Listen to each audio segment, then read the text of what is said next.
nombre de las universidades e instituciones participantes, les damos la más cordial bienvenida a este seminario y estamos seguros que esta presentación será enriquecedora y disfrutarán de su contenido. A continuación, le cedo la palabra a la doctora María Luisa Ramos Ibarra, profesora e investigadora del Centro Universitario de Ciencias de la Salud de la Universidad de Guadalajara, quien muy amablemente realizará la presentación de la ponente de la sesión de hoy. Muchas gracias. Gracias, doctora Giovanna. Buenos días a todos y pues quiero presentar a la doctora Olivia Torres Bugarín. La doctora Olivia Torres Bugarín, aparte de que yo tengo el privilegio de que es mi colega, mi amiga, ella es profesor investigador titular de la Universidad Autónoma de Guadalajara, donde ha impartido las cátedras de biotecnología aplicada a la medicina, genética molecular celular y molecular, histología del ojo, manejo nutricio de los errores innatos del metabolismo, entre otras materias. Es miembro del Sistema Nacional de Investigadores desde el año de 1997. Como formación académica es licenciado en Biología de la Facultad de Ciencias Biológicas de la Universidad de Guadalajara. Realizó una maestría en Ciencias Biomédicas con especialidad en Genética Humana, doctorado en Genética Humana, especialidad Filosofía de la Educación, dirección de alrededor de 40 tesis de licenciatura y posgrado. Ha sido evaluador de diferentes proyectos de investigación de CONACYT y otros organismos, revisor de artículos en diversas revistas especializadas, miembro del Comité de Evaluador del Sistema Nacional de Investigadores en el año 2019, desarrollo de la línea de investigación y evaluación de genotóxicos y citotóxicos mediante diferentes modelos, de la que se han derivado 33 capítulos en libro, con ISBN, 60 artículos originales, 20 de difusión y 49 artículos de primer autor o autor correspondiente, y todo el trabajo es llevado a cabo con reconocimientos. Uno de ellos es por la labor académica concedido por el Ayuntamiento de Guadalajara en la celebración del Día Internacional de la Mujer, y otro a dictar las lecciones magistrales anuales del 2021 en la Universidad Interamericana de Puerto Rico. Pues, doctora Olivia, le damos la bienvenida, la cordial bienvenida aquí todos, y escuchamos su ponencia. Muchas gracias. Déjenme compartirlas. ¿Me permite compartir? Porque me dice que solo el anfitrión puede compartir.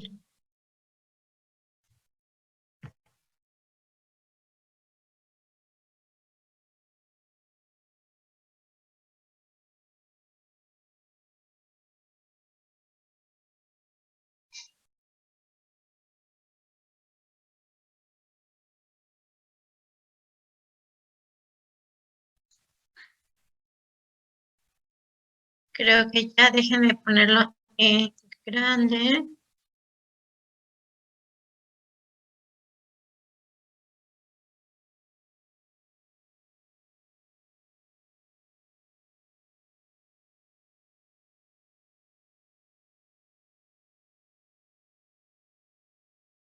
Ahí ya se ve correcto. Ya se ve correcto. Muchas gracias. Hoy. Entonces, nada más voy a hacer déjenme quitar este letrerito que me obstruye mi pantalla. Ahora sí.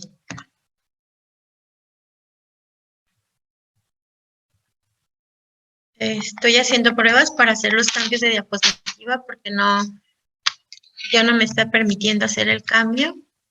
En la parte inferior izquierda de la diapositiva, si se acerca el cursor, va a haber unas flechitas. Y ahí se pone. A ver, entonces en la parte inferior. Izquierda. Ahí va a haber unas flechitas. Al acercar el cursor, más abajo. Ya la vi. Ajá, a ver si ya me permite. Ya se desbloqueó, es que estaba bloqueada la pantalla. A ver, solo un último. Ya, listo. Muy bien, pues agradezco tan amables palabras y sobre todo la invitación. Quiero agradecer profundamente por tomarme en cuenta al Seminario Internacional en Salud Pública y particularmente al doctor Héctor Gómez y a la doctora María Luisa, quienes hicieron posible que el día de hoy comparta un poco de mi experiencia. Obviamente también agradezco a mi institución por darme la libertad de presentar en los foros pertinentes. Quiero iniciar con esta frase con la cual estoy 100% de acuerdo. Dice, en el fondo, los científicos somos gente con suerte. Podemos jugar a lo que queramos durante toda la vida. Lee Smolin. El tema de hoy es micronúcleos como bioindicadores en la salud pública. Normalmente, cuando nosotros vemos este tipo de desastres ecológicos, pues es frecuente que las autoridades inmediatamente pongan manos a la obra a tratar de sanear ese desastre.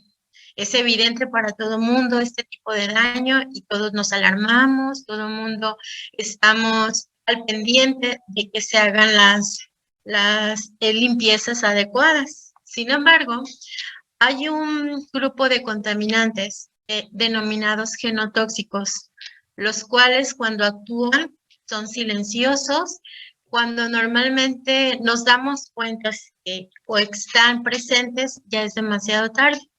¿Por qué? Porque un genotóxico puede dañar nuestro material genético de diferentes maneras. Por ejemplo, puede romper nuestro DNA en una hebra, puede romper las dos hebras, puede cambiar una base por otra, o bien puede inducir un mal apareamiento entre bases o introducir bases equivocadas.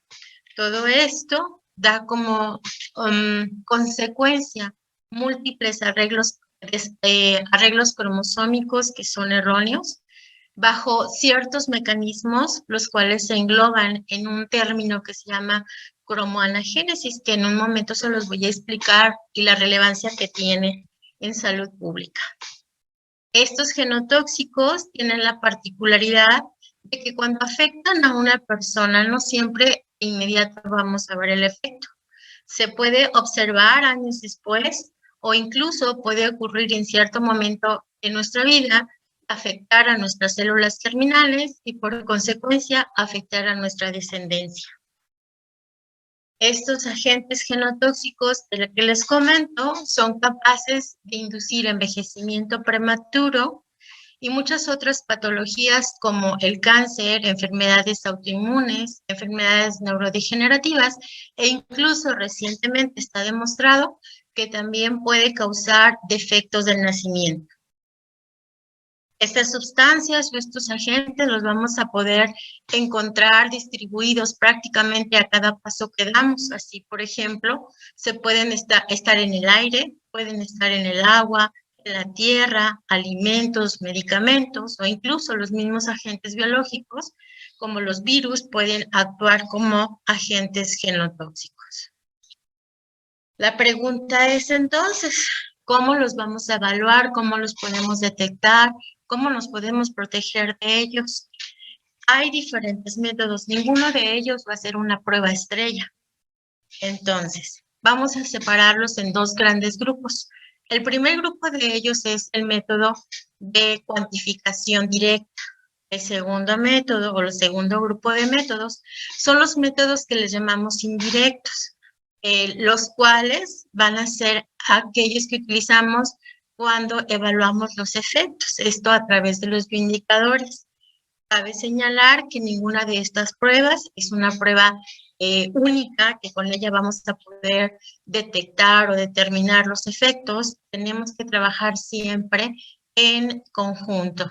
Tenemos que siempre hacer como más de una prueba para poder estar con la certeza de que estamos evaluando cuáles son las concentraciones, en fin. Entonces, si nos centramos en los métodos directos, por ejemplo, estos siempre van a tener que trabajarse en conjunto. Debemos de saber con la alta precisión que estamos buscando, pero tenemos una ventaja, que podemos encontrar incluso concentraciones niveles traza o ultratraza Sin embargo, al utilizar estos métodos, pues vamos a enfrentarnos a ciertas limitantes. Por ejemplo, tenemos que tener metodologías específicas para agua, para tierra, para organismos, y muchas veces los reactivos que se utilizan pueden ser peligrosos para nuestra salud y tenemos que tomar en cuenta que estos métodos con frecuencia son altamente costosos. Por otro lado, también tenemos que tener la certeza de qué es lo que estamos buscando. Por ejemplo, cuando queremos evaluar la concentración de un metal o de un metal pesado, más específicamente, pues tenemos que elegir el método adecuado y sabemos que si lo hacemos correctamente, entonces nos va a dar un resultado exacto. Pero tenemos que tener con la anticipación o tenemos que saber cuál es la naturaleza química del analito, cuál es el contenido en la muestra, cómo se asocia, tenemos que saber varios comportamientos de este metal, ¿ok? Ay, es que no me deja otra vez, permítanme. Muy bien. Pero en ocasiones no sabemos qué es lo que está provocando ese tipo de contaminación y nos preguntamos, ¿qué hacer cuando hay señales de alerta en un medio ambiente, en un fármaco o en nuestro hogar? ¿Qué podemos hacer cuando no sabemos qué buscar? Sabemos que hay algo que está encendiendo un foco rojo, pero no sabemos exactamente qué es. En estas condiciones, entonces, nos vamos a guiar por los efectos que está causando ese agente y lo vamos a hacer a través de los biomarcadores. ¿Qué es un biomarcador? Estamos acostumbrados a que cuando nos sentimos mal y acudimos al médico, nos hacen diferentes pruebas de laboratorio. Bueno, cada una de esas pruebas o cada uno de los resultados que arrojan estas pruebas, eso es un biomarcador. Entonces, un biomarcador es la alteración celular, bioquímica, molecular, que es medible. Esto es fundamental. Y esto lo vamos a medir en un medio biológico como fluidos, células, tejidas o en algún organismo como tal, ¿ok? Dentro de los marcadores existen diversos grupos de biomarcadores. Hay unos que les llamamos biomarcadores de efecto. Dentro de estos biomarcadores de efecto se encuentran los micronúcleos. ¿Qué es un biomarcador de efecto? Bueno, estos nos van a indicar una alteración bioquímica, fisiológica o estructural, o bien un comportamiento que puede ser asociado con mal funcionamiento de una enfermedad. Entonces, un micronúcleo precisamente es un biomarcador de efecto catalogado dentro de las alteraciones estructurales. Vemos en nuestra imagen, por ejemplo, esta es una fotografía de sangre periférica donde podemos observar los dos grupos de eritrocitos, los maduros y los jóvenes. Aquí vemos, por ejemplo, este puntito no es normal, esto es a lo que conocemos como micronúcleo. Por esta otra imagen, es una célula exfoliada de tejido epitelial, donde vemos son células grandes, nucleadas, y justamente una de ellas está presente una estructura que no debería estar en condiciones normales, a la cual denominamos micronúcleos. Por este otro lado, vamos a tener células de cebolla, donde precisamente vemos los núcleos grandes, células un poco cuadradas, y vemos aquí dos micronúcleos. Ay, otra vez no me deja, pero déjenme otra vez.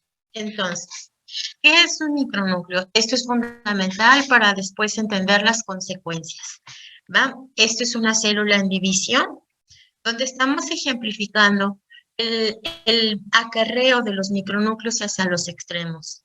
Bajo ciertas circunstancias, un agente genotóxico rompe un cromosoma o bien puede dañar el uso mitótico. Posteriormente, cuando esa división celular termina, nos vamos a dar cuenta que la mayoría de los cromosomas van a quedar incluidos en el núcleo principal. Sin embargo, aquí vemos un micronúcleo un fragmento de cromosoma, el cual no logra incorporarse al núcleo principal, quedando fuera. Esto entonces va a formar un pequeño núcleo, por eso lo denominamos micronúcleo, y vemos que son características muy similares. Tienen material genético y por lo tanto, en automático, se va a derivar la formación de una membrana. Tengamos en cuenta, por favor, este detalle, que lo vamos a necesitar para entender lo que sigue y el desastre que estos generan. Por este lado, aquí tenemos el daño al uso mitótico, de tal manera que se está perdiendo un cromosoma completo y no logra incorporarse al núcleo de la célula, al núcleo principal, perdón, y entonces da origen a un micronúcleo un poco más grande. También este micronúcleo va a contener una membrana. Sigamos.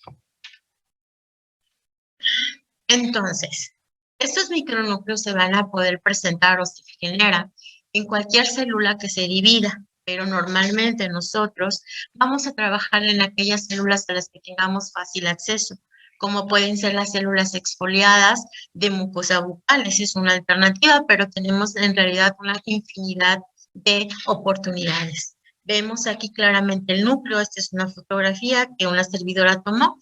Vemos cómo reluce la membrana y aquí tenemos esta estructura a la cual denominamos micronúcleo. Les voy adelantando. Estos micronúcleos, que aunque se ven como insignificantes, de entrada estamos perdiendo material genético, pero hay otra situación muy interesante y bastante dramática desde mi punto de vista. Estos micronúcleos son el origen de la inestabilidad del genoma, que puede tener consecuencias bastante graves y alarmantes. Entonces, vamos a analizar qué pasa con estos micronúcleos. Este es un núcleo normal, bueno, pues donde vemos una membrana, su membrana nuclear. Recordemos que los núcleos tienen una membrana con doble membrana. De la membrana externa deriva lo que es el retículo endoplásmico rugoso. Entonces, ¿qué va a pasar? Aquí vemos además en esta membrana cómo tenemos unos poros altamente estructurados, una arquitectura perfecta, donde va a haber una alta regulación de entrada y salida de los diferentes elementos que requiere el núcleo y el DNA para su mantenimiento. Sin embargo, ¿qué está pasando con los micronúcleos? Está descrito que los micronúcleos tienen membranas. Sin embargo, esa membrana arquitectónicamente está mal estructurada. Es una membrana defectuosa, donde además incluso le faltan poros y los poros que existen están desensamblados. Como consecuencia, entonces, hay un transporte núcleo-citoplasma sin control. Entran y salen diferentes sustancias al micronúcleo, lo que trae como consecuencia que ese micronúcleo se termine de desestabilizar y entonces va a liberar el material genético que contiene al citoplasma. Esto es la clave de todo el desastre que a continuación vamos a revisar. Entonces, una vez que el DNA está en el citoplasma, este va a estimular diferentes mecanismos, entre ellos una familia de proteínas llamadas GAGs, las cuales al estar activadas y en altas concentraciones van a despertar la respuesta inmunitaria innata y van a generar inestabilidad genómica, como lo vamos a ver. Por otro lado, bueno, les expliqué las características de la membrana de un micronúcleo, pero ¿qué pasa con el material genético que se encuentra dentro del micronúcleo? Al estar mal estructurado, al ser solamente una pequeña porción del material genético, entonces ese DNA va a tender a generar o a inducir una condensación anticipada. ¿Qué quiere decir esto?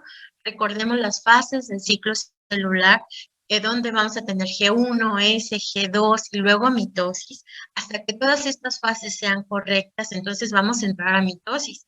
Si por alguna razón hay un error en una de estas fases, lo adecuado sería que la célula se dirija hacia apoptosis o muerte celular. No obstante, bajo estas condiciones, el micronúcleo, ya una vez que liberó su DNA al citoplasma, va a inducir una condensación anticipada antes de que las diferentes fases del ciclo celular se hayan llevado a cabo de manera correcta. Después va a inducir, entonces ese micronúcleo se va a incorporar al material genético de esa célula que va a entrar a mitosis, generando una replicación asincrónica y alterada. El sistema detectando que hay un material genético ahí intruso, hay una situación extraña, entonces va a intentar reparar esos defectos, generando por sí mismo mayores complicaciones que en sí lograr o alcanzar la reparación. Déjenme quitar esto. Muy bien. Entonces, hay otra situación que está pasando internamente en el material genético del núcleo. Ese material genético va a empezar a fragmentarse y a reordenarse una vez que este material genético esté por liberarse a citoplasma, entonces va a generar múltiples aberraciones cromosómicas bajo diferentes mecanismos, pero estos mecanismos se engloban dentro de un fenómeno que se llama cromoanagénesis. Ahorita se los explico. La cosa es, entonces, el mayor problema al que se va a enfrentar la célula es a la presencia de DNA en el citoplasma con importantes aberraciones cromosómicas, las cuales bajo estas dos situaciones, la célula va a entrar a replicación bajo una situación completamente errónea. Me deja otra vez avanzar. Listo. Entonces, voy a detenerme un poquito para entender qué es la cromoanagénesis, porque de aquí derivan muchas situaciones en las que nos enfrentamos día a día. Entonces, la cromoanagénesis engloba a tres fenómenos, una que se llama cromotripsis, cromoanasíntesis y cromoplexia.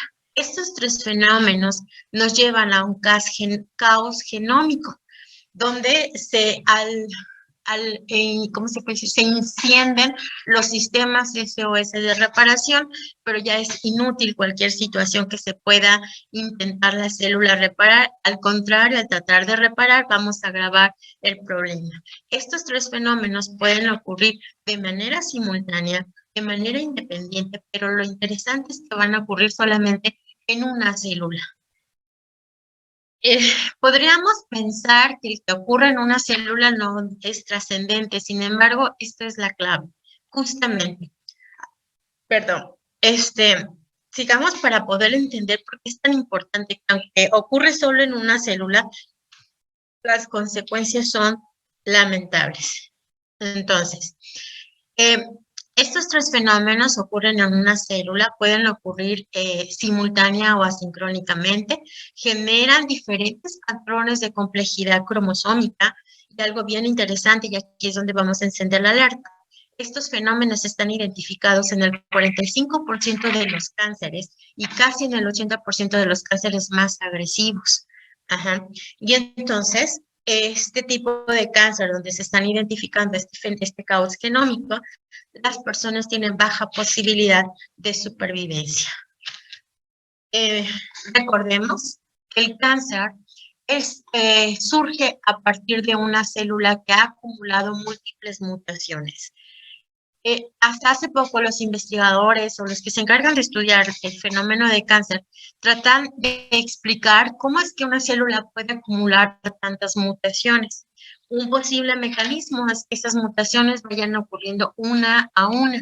Por ejemplo, que en un cromosoma ocurra una inserción o una eliminación, o que entre un cromosoma y otro haya intercambio de material genético de manera equivocada, o bien que un cromosoma duplique su material genético bajo mecanismos moleculares que ya algunos de ellos están descritos, sin embargo, ¿qué los gobierna? aún lo desconocemos. Sin embargo, para que una célula pueda acumular tantas mutaciones como las requiere el desarrollo del cáncer, es lo que dicen, ¿cómo logramos el tiempo para que esa célula alcance las mutaciones y a partir de esas células se generen más células cancerosas? Hay una nueva teoría que, pues, más que teoría, podríamos pensar que ya está demostrada en muchos de los tipos de cáncer, sobre todo los más agresivos, y sucede que este conjunto de mutaciones que requiere el cáncer pueden ocurrir de manera simultánea bajo este concepto de la cromotripsis, la cromosíntesis y la cromoplexia. ¿Qué es la cromotripsis? Bueno, este es el principal fenómeno que ocurre dentro del material genético de un micronúcleo. Se ha visto que cuando ese material genético se transfiere al micronúcleo, inmediatamente empieza a sufrir cromotripsis. Este es el cromosoma normal. Imaginemos que este cromosoma es el que queda atrapado dentro del micronúcleo y entonces dentro del micronúcleo va a sufrir este fenómeno. Va a empezar a fragmentarse y a reordenarse de una manera equivocada. Al reordenarse ese material genético, también está descrito la pérdida de material genético, muy importante. Entonces, van a ocurrir numerosos reordenamientos durante un solo evento, múltiples cambios en el número de copias y amplificaciones genómicas de orden superior y va a conllevar una pérdida de material genético. Por otro lado, también se ha visto que dentro del micronúcleo está ocurriendo cromonasíntesis. ¿Qué es esto? Vemos aquí, por ejemplo, esta bandita blanca, que es lo normal. Al pasar este material genético dentro del micronúcleo, automáticamente ese material genético empieza a replicarse de manera errónea. También se ha observado el fenómeno de la cromoplexia. ¿Esto qué es?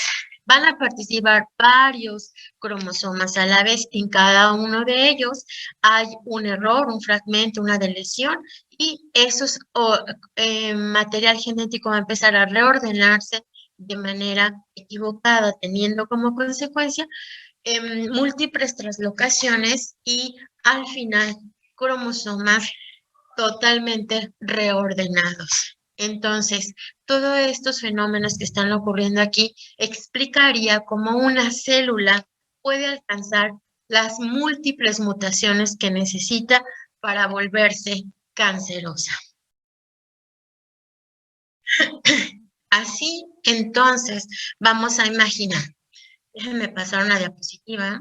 Bueno, vamos a imaginar. Después de que el micronúcleo queda digamos, se rompe la membrana, el material genético se libera al citoplasma, entonces ese material genético va nuevamente a incorporarse al núcleo principal, porque acuérdense que el micronúcleo está induciendo que la célula se divida anticipadamente. Entonces aquí me da la tarea de hacer este esquemita para que nos quede un poquito más claro de cómo está determinando la presencia de un micronúcleo a un fenómeno, pues, que después no lo podemos resolver. Esta es la célula, la cual, al momento de su división celular, forma un micronúcleo. Imaginemos que ese material genético que queda aquí encerrado, pues no es tan, bueno, es un cromosoma completo, lo cual marca un daño grave a la célula. Y entonces al tener un daño grave, el sistema reconoce que esa célula está mal y la induce a muerte celular, a muerte por apoptosis o incluso los lisosomas van a tratar de destruir a ese micronúcleo.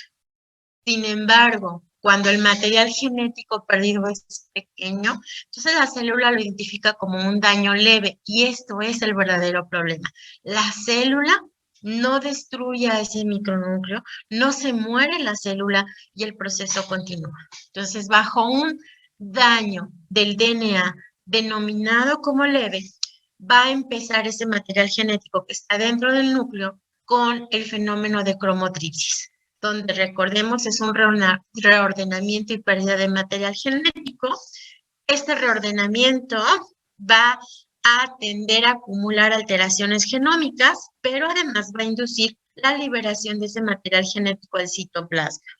Una vez que ese material genético está dentro del citoplasma, induce la división celular temprana de la célula y ese material genético vuelve a incluirse al núcleo. Pero entonces, ahora sí, esas células van a ser células genéticamente inestables. Y como consecuencia de ser definidas como inestables, estas células precisamente van a tender a dividirse, pero ya formando una célula cancerosa o dependiendo de los genes o el material genético que se haya afectado, van a inducir enfermedades neurodegenerativas porque al tener el material genético en el citoplasma, se activa esta ruta de proteínas, induciendo inflamación crónica, estrés, perdón, aquí es oxidativo, senescencia, provocando así enfermedades neurodegenerativas, enfermedades autoinmunes y defectos congénitos. Hasta aquí, ¿alguna duda? Con toda confianza, igual si no, nos esperamos al final de la plática. Sigamos pues. Entonces, vamos a centrarnos. La presencia de micronúcleos son biomarcadores de genotoxicidad, de daño genómico y de inestabilidad genómica. Entonces, estamos bajo una situación de constante riesgo. De tal manera que actualmente existen diversos laboratorios a nivel mundial donde están evaluando la presencia de micronúcleos como biomarcadores de estos diferentes fenómenos.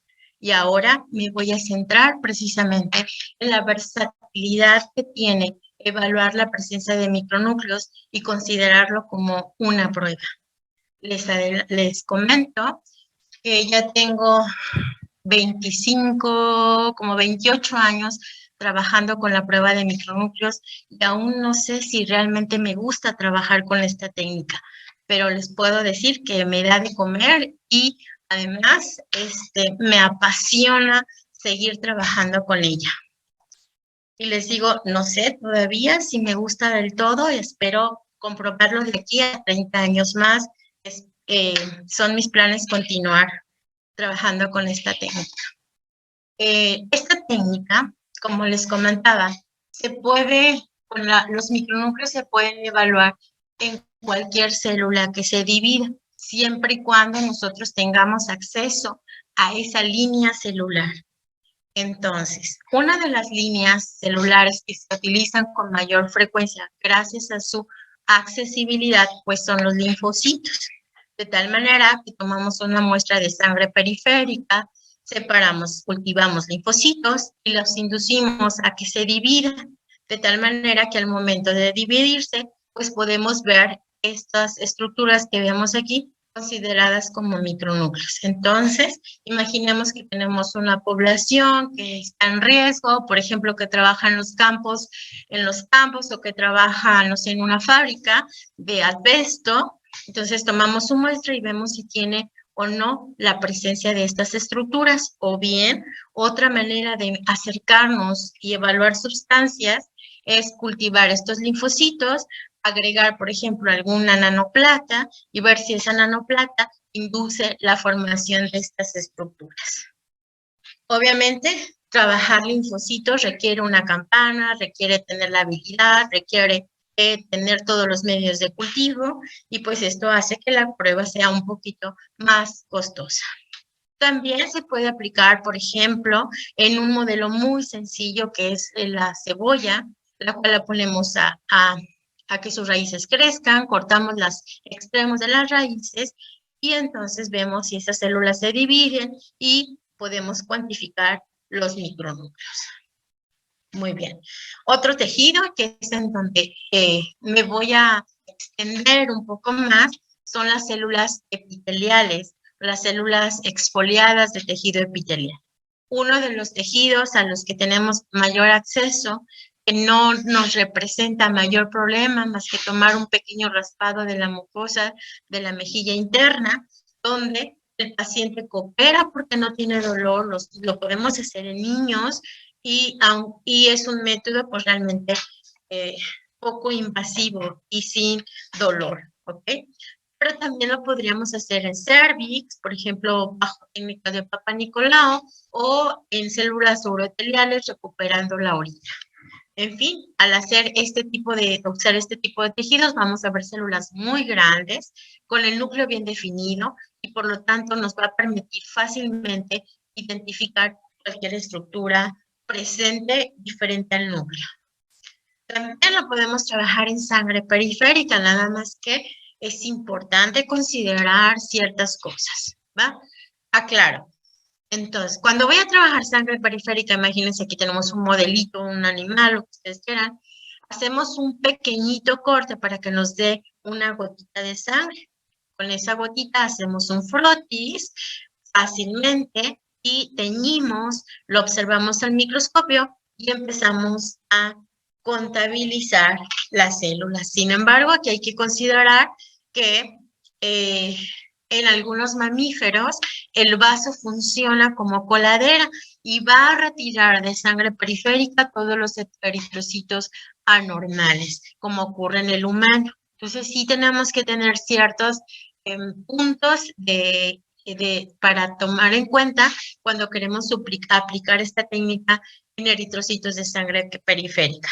Sin embargo, en aquellos organismos que no lo permiten, podemos contabilizar eritrocitos normocromáticos y eritrocitos policromáticos. Al contabilizar policromáticos, pues son eritrocitos jóvenes que podemos hacer pruebas a 24 horas y los normocromáticos, pues podemos hacer pruebas a largo plazo. Vemos como aquí, por ejemplo, un micronúcleo en un eritrocito normocromático, donde al ser un eritrocito mamífero no cuentan con núcleo y por lo tanto es facilísimo identificar estas estructuras denominadas micronúcleos. Además, tenemos otra gran ventaja al trabajar con eritrocitos policromáticos o, en fin, eritrocitos, que si nosotros contamos los policromáticos nos está diciendo que la médula ósea se está dividiendo. Entonces, si se está dividiendo, pues entonces sabemos que hay mieloproliferación. Pero en caso de que no encontramos eritrocitos policromáticos cuando deberíamos encontrar, entonces estamos identificando un proceso de mielosupresión y en su caso podríamos decir que hay intoxicación o citotoxicidad o mielotoxicidad. Ajá. También, por ejemplo, esto es como ya una curiosidad, pero que finalmente los ambistomas, que tanto están de moda, liberan su piel como si fuera una pijamita. Esta piel la montamos en las laminillas y vemos que también es factible cuantificar células micronucleadas. Bueno, este trabajo ya tenemos ratito que lo publicamos, pero es un modelo que nos va a ayudar a detectar contaminación, digamos, en cuerpos acuáticos. ¿Qué aplicaciones tiene esta técnica? Vamos a ver, ¿ok? Recordemos que la mucosa está identificada como un reflejo de lo que está ocurriendo en todos nuestros epitelios. Finalmente, los epitelios son el escudo de los órganos internos. Y pensemos en un escudo de un guerrero en una batalla, pues el escudo termina completamente dañado, pero a cambio defiende la vida del que lo está usando, ¿no? Pues eso pasa con nuestros epitelios. Finalmente nos protegen, pero el epitelio es el más dañado. De ahí que el 90% de todos los tipos de cáncer derivan de un epitelio. Entonces, cobra relevancia trabajar con epitelios para evaluar la prueba de micronúcleos. Y de ahí entonces que es muy fácil trabajar con mucosa bucal porque es de fácil acceso, no genera estrés y no requiere de cultivos, lo cual abarata las muestras, abarata el costo de la prueba, pudiéndola aplicar de forma más o menos masiva, ¿no? Si podemos revisar este artículo, pues aquí describimos cuáles son las diferentes características en donde podríamos aplicar la técnica, ¿no? Vemos, esto es una célula de mucosa bucal, vemos que grande, el núcleo bien definido, y por lo tanto es facilísimo identificar un micronúcleo. Vemos cómo las publicaciones poco a poquito han ido en incremento precisamente por su versatilidad. Ajá. Y tenemos que entender qué estamos observando cuando estamos trabajando con mucosa bucal.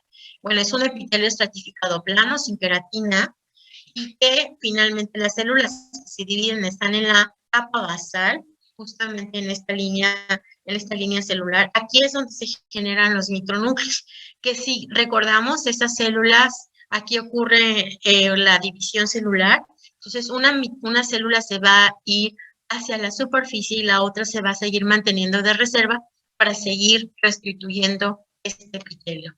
Justamente entonces con estas células que migran, si ahí es donde se quedó el micronúcleo, entonces lo vamos a ver en la superficie. El problema es que se quede esa célula micronucleada como célula madre, y entonces nos va a generar todos los problemas que ya les comenté de inestabilidad genómica que se va a extender alrededor de todas las células. Entonces, cuando nosotros cuantificamos micronúcleos, debemos pensar que sí, efectivamente, aquí está el daño, pero que seguramente muchas otras células que también están dañadas se han quedado en la línea basal y que son las que nos deberían de preocupar. No la que estoy viendo, sino la que se está quedando. Además, en mucosa bucal también se originan otros fenómenos que están perfectamente identificados y asociados con procesos cancerígenos, procesos de muerte celular y envejecimiento prematuro, entre otras cosas. Así, por ejemplo, vemos aquí cómo esta célula no tiene núcleo, esta célula es más pequeña de lo normal, aquí vemos el micronúcleo, aquí tenemos una célula con un puente al cual le llamamos núcleo lobulado. Todos estos fenómenos obviamente son biomarcadores de daño al DNA. También podemos encontrar que esa cromatina se puede encontrar fragmentada y dispersa y la membrana perfectamente destruida. O bien que la cromatina se va a encontrar como a manera de pecas o ahí amontonada, agrupada, lo cual le llamamos cromatina normalmente condensada. Estas dos células se dice que son como rutas diferentes hacia una apoptosis o diferente grado de apoptosis. ¿Qué es esto? Pues muerte celular. Por último, vemos este otro fenómeno donde una célula tiene dos núcleos. Obviamente nos queda claro que el material genético podría estar intacto, pero que me está alterando el mecanismo de la citocinesis. Recuerden que una mitosis solamente, cuando hablamos de la mitosis, solamente se centra en el comportamiento del DNA, pero ¿qué pasa con el comportamiento del citoplasma y los otros organelos? Bueno, cuando estos citoplasma y los organelos se van a dividir en las dos células, a eso se le llama citocinesis y lo hacen a través de un mecanismo que es el cinturón de actina. Entonces, quiere decir que cuando yo estoy viendo dos células binucleadas, lo que está ocurriendo es que ese cinturón de actina falló. De ahí que vamos a tener como resultado una célula con dos núcleos, ¿ok? Estoy muy orgullosa de esta publicación. Además, quiero comentarles pues que a partir de esta publicación pues han salido muchas otras de este mismo grupo, que es un grupo a nivel internacional que está buscando entender cuáles son los factores que están induciendo la formación de micronúcleos en mucosa bucal y que en su momento tuvieron a bien invitarme a formar parte del lineamiento para definir cuáles son pues las características en nuestra población y que a partir de ahí pues me nombraron como, ¿cómo se puede decir? Como un referente en Latinoamérica. ¿Qué hemos hecho? ¿Qué hemos hecho como grupo de trabajo? ¿Qué hemos hecho en México? ¿Qué hemos hecho en Jalisco? Es un trabajo muy fuerte y que estoy muy, muy orgullosa de mi equipo de trabajo. Básicamente son alumnos voluntarios. Recuerden, estoy en la Universidad Autónoma de Guadalajara, donde pues es una universidad privada, donde la prioridad no es tanto la investigación, si nos dan apoyos y demás, pero no hay aportes económicos importantes. Pero aquí, sin embargo, tenemos algunos alumnos interesados en siempre estar colaborando. Y lo que les voy a presentar precisamente no es como solamente mi trabajo, es realmente trabajo de todos ellos. Y bueno, esta técnica le he aplicado en diferentes ámbitos o diferentes situaciones. Y voy a irme como capitulando. Vemos, por ejemplo, al evaluar en salud laboral, estos diferentes ambientes son los que hemos evaluado o hemos trabajado. Espérenme porque ya no me deja. Ok. Y por ejemplo, estas personas que se dedican a tragafuegos en las calles, nos surgió la inquietud de que ellos están utilizando un hidrocarburo en su mucosa. La mucosa es altamente permeable y nos preguntamos qué estaba pasando con ellos. ¿Qué fue lo que encontramos? Pues encontramos que los tragafuegos que no fuman tienen daño, pero es moderado, bajo, digámoslo así. Sin embargo, cuando se combina la situación de tragafuegos con el tabaco, el daño al DNA es impresionante, ¿ok? Entonces, esta actividad sin el tabaco, pues lo que está induciendo son daño en la citocinesis, pero en combinación con otro factor es donde vamos a encontrar daño al DNA. Por otro lado, en los soldadores están expuestos a diferentes metales. Vemos claramente aquí cómo sí tenemos diferencias en las células binucleadas que nos está alterando precisamente la citocinesis y tenemos un tipo de muerte celular. Me voy a ir un poquito más a prisa, no sé cómo voy con el tiempo, pero ustedes por favor ayúdenme a regularme porque de pronto pierdo la noción del tiempo. Otro trabajo muy interesante que hicimos fue en Baja California, donde trabajamos con mamás y sus hijos que estaban expuestos a pesticidas porque ellas trabajan precisamente como jornaleras en el cultivo de diferentes hortalizas, fresa, papa y demás otras cosas. Entonces, hicimos ver qué estaba pasando con ellas, porque además ellos se quedan a vivir al borde de su fuente de trabajo para no estarse desplazando. Nos tocó ver, por ejemplo, cómo a la hora de estar poniendo los pesticidas, dejan los contenedores ahí a un lado de sus cabañas y ahí tienen el cerro de botecitos. Incluso con frecuencia nos contaban que los niños los pueden tomar para jugar. ¿Qué fue lo que observamos? ¿Ok? Voy a mover un poquito este texto. Entonces, ¿qué fue lo que observamos? Aquí vemos a las mujeres expuestas y aquí vemos a las controles. Vemos que todos los que están en negro, vemos una amplia dispersión. Vemos que las frecuencias son mayores en los expuestos que en los no expuestos y prácticamente para todos los biomarcadores. Otra cosa muy interesante, vemos que algunos pacientes o algunas personas, pues, colaboradores en el estudio, vemos cómo sus puntitos están pues, muy disparados. Esto quiere decir que aunque en promedio nos dice que sí hay efecto, pero que no es el mismo daño que tienen unas personas a la que tienen otras. Entonces, esta técnica nos ayuda además a identificar vulnerabilidad individual. Aquí, por ejemplo, vemos cómo esta persona en este biomarcador, que es muerte celular, pues está súper altísima y vemos cómo en algunos de los biomarcadores hay otros que tienen estas mismas condiciones. Así que si yo me tuviera las condiciones para decidir a quién le puedo o debo ofrecerle protección de manera urgente, justamente serían aquellos que estén en estos puntos tan altos. Este mismo fenómeno se observó tanto en niños como en madres.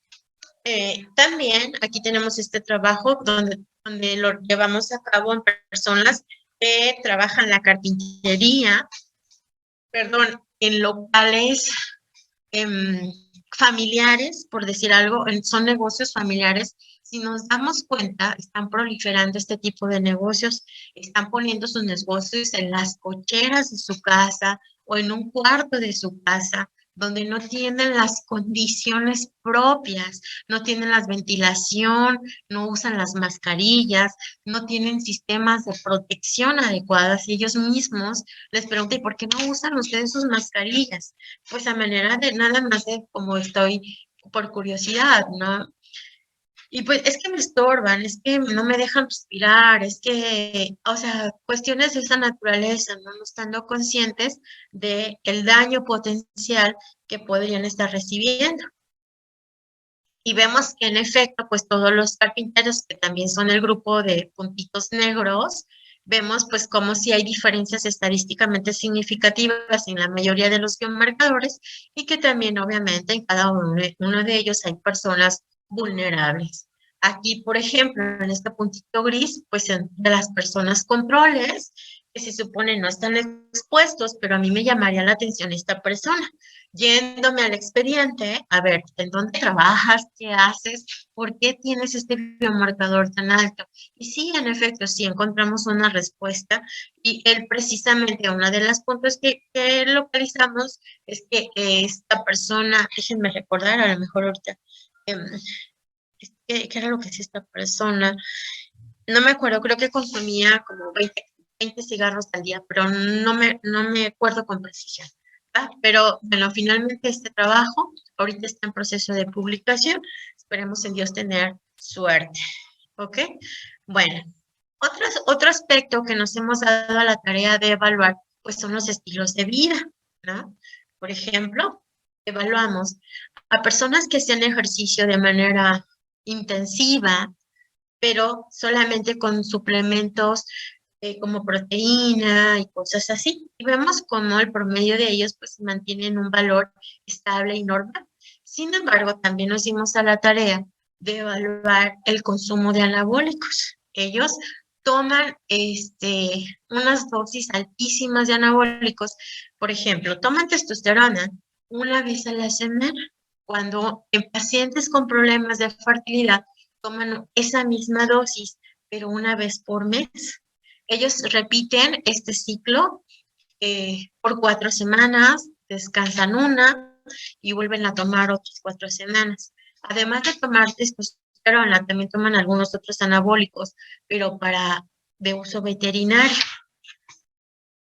Entonces nos dimos a la tarea de seguirlos por 4 semanas y qué pasaba en sus 2 semanas de descanso.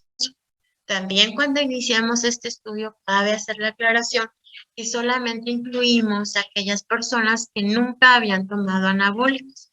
Por eso se nos hizo bastante complicado conseguir personas, ¿no? Entonces íbamos al gimnasio, le preguntábamos a la persona que distribuye estas sustancias, por favor, cuando haya una persona interesada en tomar estas sustancias, dinos para platicar con ellos y ver si nos permite tomarle la muestra. Cabe aclarar que nosotros no inducíamos el consumo, simplemente éramos observadores, ¿ok? Y vemos, por ejemplo, aquí que todos los pacientes, que nada más localizamos 5 pacientes, teníamos alrededor de 8, pero conforme íbamos avanzando en el estudio, muchos de ellos ya no quisieron que les siguiéramos tomando muestra por pena, por no sé qué situación, al final nos quedamos solamente con 5 casos. Pero a esos 5 casos los logramos seguir y vemos que todos tienen un comportamiento similar. Ajá, y vemos de la línea azul que está aquí, que destaca. Precisamente este paciente estaba feliz porque con unas cuantas dosis, según él, pues inmediatamente se vio su evolución y masa muscular, cómo iban aumentando. Entonces, metabólicamente, él estaba trabajando bien y estaba feliz. Sin embargo, este mismo fenómeno se estaba observando en su pérdida de material genético. Estos son datos interesantes. Digamos, también hemos evaluado a diferentes enfermedades, como por ejemplo el índice de masa corporal. También incluimos, por ejemplo, muestras de pacientes con anorexia y con bulimia. Aquí vemos que las pacientes bulímicas tienen más daño que las anoréxicas, pero acuérdense que ellas vomitan, entonces tal vez en ellas el daño sea local, en ellas tal vez sea sistémico por la desnutrición tan severa. Trabajamos con enfermedades con artritis, por ejemplo, vemos cómo la enfermedad es una enfermedad autoinmune y pues tiene mayor frecuencia de pérdida de material genético. Y quiero decirles, esta publicación donde hicimos una revisión, además sumamos nuestra experiencia con pacientes con artritis y lupus y vemos que es un componente común en las enfermedades autoinmunes.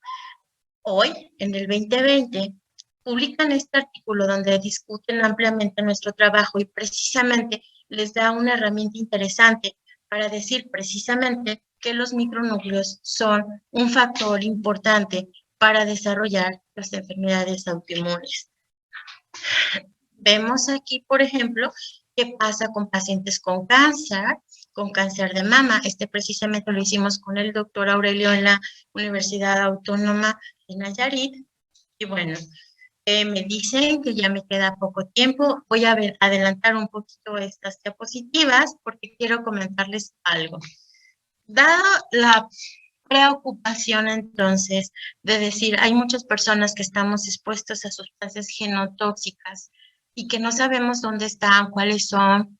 Entonces, ¿qué podemos hacer para protegernos? De ahí que estamos abriendo una línea de investigación para buscar diferentes sustancias, diferentes alimentos que en algún momento nos podrían proteger de estas alteraciones cromosómicas. Entonces, evaluamos el efecto de la espirulina, la jamaica, la nigella sativa, la guanábana. Bueno, son resultados súper interesantes. Me voy a enfocar en el de la espirulina, porque, híjole, vamos a ver, la espirulina la probamos con un modelo de melanoma.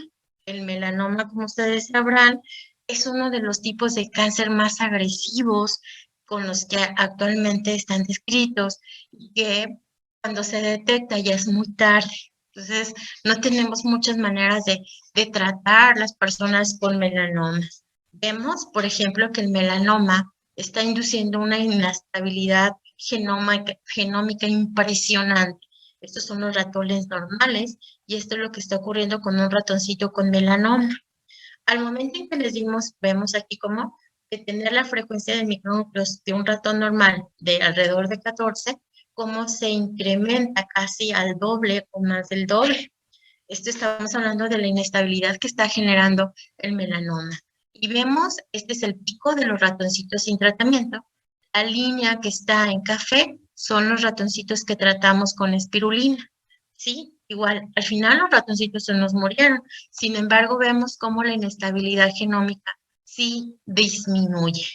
También observamos otras características favorables y que nos da un punto de partida para continuar con el estudio de la espirulina como un citoprotector.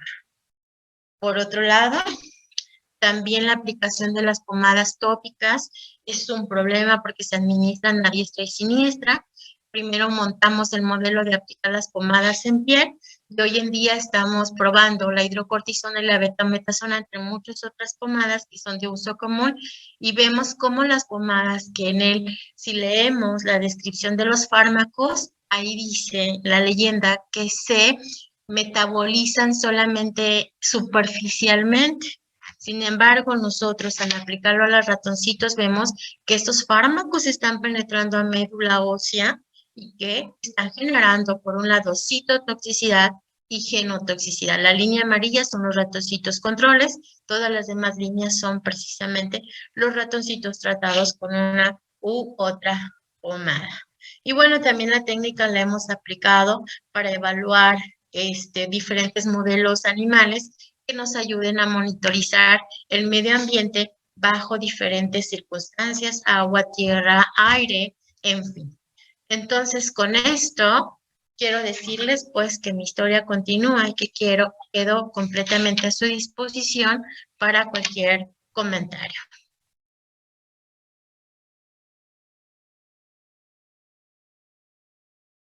Sigo compartiendo, ya no sé Como usted gusta, doctora, si necesita la presentación. Ajá, es que no sé si alguna pregunta. Sí. Estoy completamente dispuesta a sus preguntas. Gracias. Espero haberme dado a entender. Y si no, es tiempo de aclarar dudas. Muy bien, doctor. Muchas gracias. Gracias. Doctor Efraín, por favor. Sí, gracias, doctor Héctor. Va a comenzar la doctora Valeria ahorita en la sesión de Gracias. preguntas. Bien, bueno, pues muchas felicidades y muchas gracias, doctora Olivia. Gracias, doctora Valeria. Tenemos una pregunta por medio de la plataforma Facebook. Esta pregunta es de Rosa Durán y dice, doctora, muy interesante su tema. ¿Qué podemos hacer para educar a la población en general para revertir los daños o evitar que se produzcan? Por ejemplo, el consumo de vitaminas, probióticos, o sea que no sea fumar o tomar alcohol, etcétera. ¿Cuáles son las acciones más frecuentes para revertir o evitar los daños? Bueno, precisamente yo preocupada de qué debo hacer.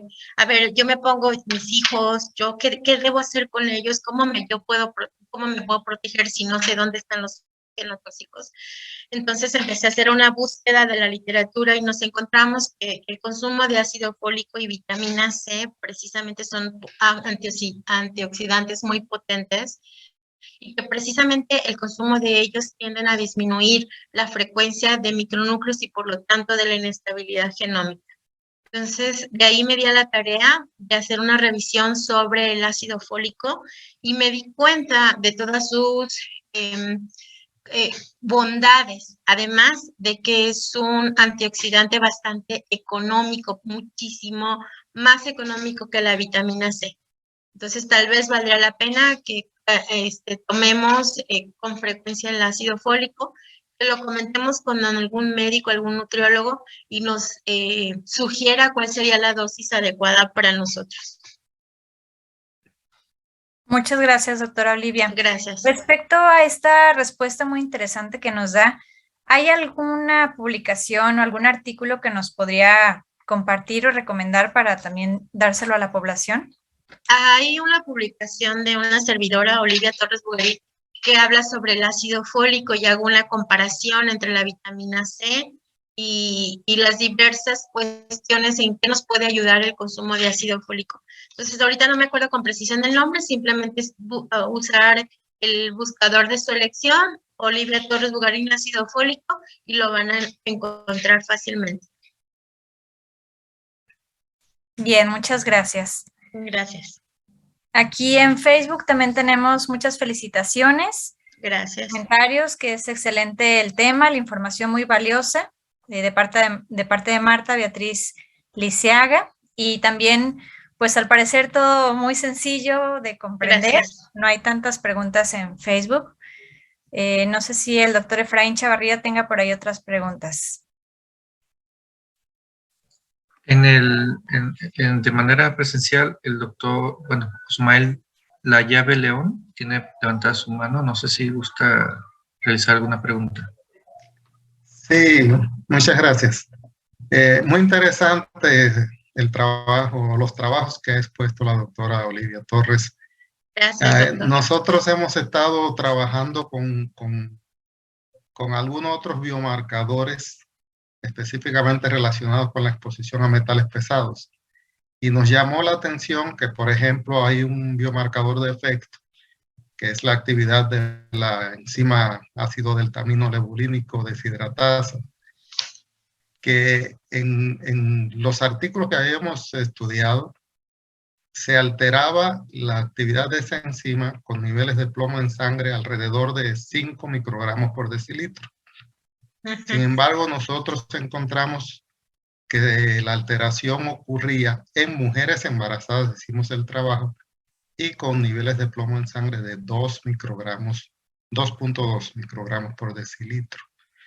Acá la pregunta es porque puede que algún efecto colateral o adicional esté surgiendo y por lo tanto durante el embarazo hay o mayor susceptibilidad o algo que indique que ese daño puede producirse con una exposición menor, ¿no? La pregunta es si ustedes han analizado el efecto específicamente de sus trabajos con micronúcleos, si hay algún efecto per se durante el embarazo que puede indicar alteraciones del ADN, y que por esto pueda ocurrir que en mujeres embarazadas los efectos, por ejemplo, de la exposición a ciertos tóxicos sean más notables, ¿no? O provoquen daños a niveles más bajos. Mire, solo tenemos una experiencia que le puedo compartir. Este trabajo aún no está publicado y debo apurarme.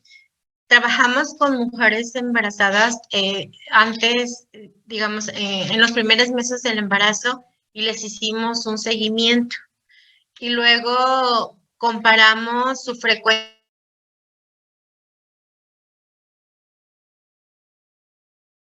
Se dejó de escuchar su micrófono, doctora.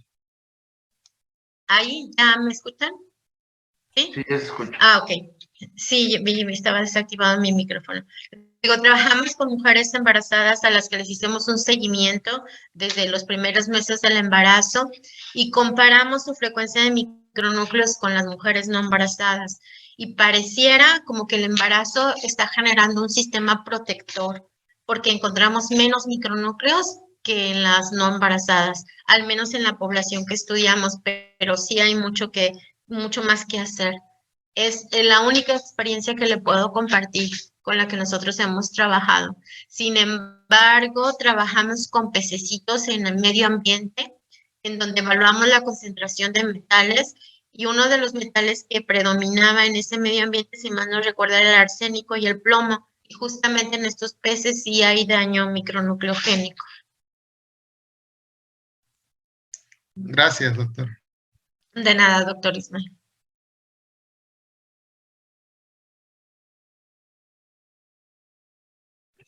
Doctora, tenemos otra pregunta de la doctora Silvia Domínguez. Y la doctora pregunta que se mencionó la espirulina, que puede ser efectiva. La pregunta es: ¿en qué dosis se puede tomar en los humanos?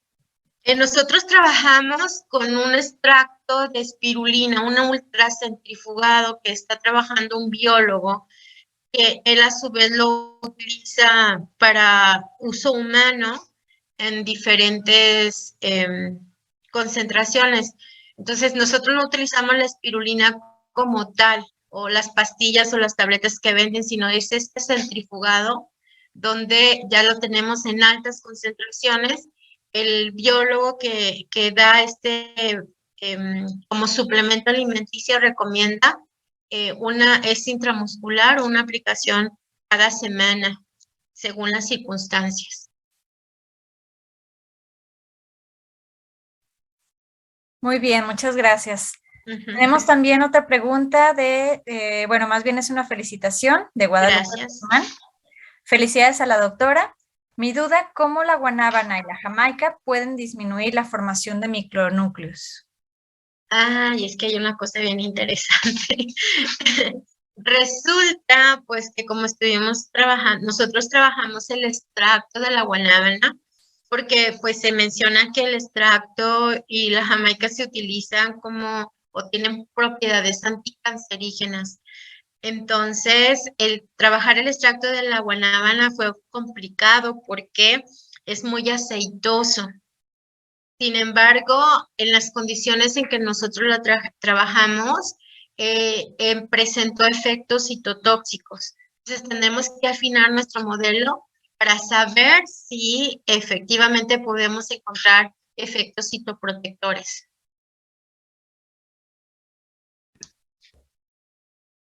Bien, muchas gracias. Tenemos también felicitaciones. Gracias. Bueno, les parece a varios. Carolina Ortega dice que muy interesante el tema. También tenemos felicitaciones de Zaret Galindo Mimedi. Y no sé si tengamos alguna otra pregunta, doctor Efraín Chavarría. Al parecer ahorita ya no hay otras preguntas. Doctora María Luisa, ¿gusta tomar la palabra? Gracias, doctor Efraín. Pues muchísimas gracias por estar aquí presentes. Al parecer sí ya no, efectivamente, ni aquí en el chat, solamente como se menciona, las felicitaciones y la gratitud a la doctora por su excelente ponencia, en este caso a la doctora Olivia Torres Bugarín. Y bueno, en este caso voy a continuación, No habiendo comentarios, o si alguien quisiera decir de forma oral algún comentario, también ahorita es el momento. ¿No? Bien, parece ser que no. Entonces vamos a continuar. Y doctor Efraín, ¿pudiese usted, por favor, ceder la palabra a nuestra siguiente compañera? Sí, claro que sí. Aquí un comentario de último momento, una felicitación de la doctora Lourdes. Excelente ponencia y gracias. Muy bien. Bueno, continuando, voy a ceder la palabra a la doctora Valeria para que pueda hacer lectura del reconocimiento. Muchas felicidades, doctora Olivia, por su excelente plática. Gracias. A continuación, entregamos la constancia a la doctora Olivia Torres Bugarín por su valiosa participación como ponente en el tema Micronúcleos como biomarcadores en la salud pública, en el marco del Seminario Internacional de Salud Pública, organizado por investigadores y cuerpos académicos de las universidades de Brasil, Colombia y México, de 10 a 12 horas en línea, transmitido a través de Facebook y de Zoom. Una felicitación y muchas gracias por su ponencia, doctora Olivia Torres Bugarín. Muchas gracias, quedo a su disposición. También, si alguno está interesado en aprender la técnica, venirse a capacitar, las puertas están abiertas y mi corazón también, así que a sus órdenes. Muy bien, pues muchas gracias nuevamente y felicidades. Vamos a continuar con el orden del día y está por allí la doctora Jessica Rangel Flores. ¿Sí está por allí?